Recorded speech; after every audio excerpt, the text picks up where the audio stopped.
বদিউল আলম স্মৃতি টুর্নামেন্টে সেমিফাইনাল নিশ্চিত করল হাটহাজারী।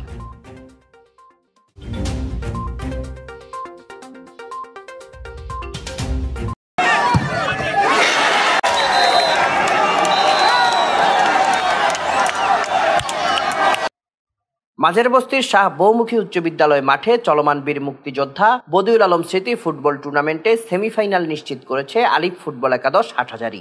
বৃহস্পতিবার বিকেলে টুর্নামেন্টের চতুর্থ কোয়ার্টার ফাইনাল ম্যাচে মুখোমুখি হয় আলিফ ফুটবল একাদশ হাটহাজারী ও ফিউচার ক্লাব। খেলাটি 1-1 গোলে ড্র হয়, খেলা গড়ায় ট্রাইবেকারে ফিউচার ক্লাবকে 3-2 গোলের ব্যবধানে হারিয়ে সেমিফাইনাল নিশ্চিত করে মাঠ ছাড়ে হাটহাজারী।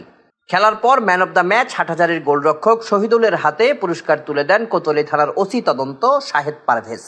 এ সময় টুর্নামেন্ট সংশ্লিষ্টরা উপস্থিত ছিলেন। Desk report, CST TV।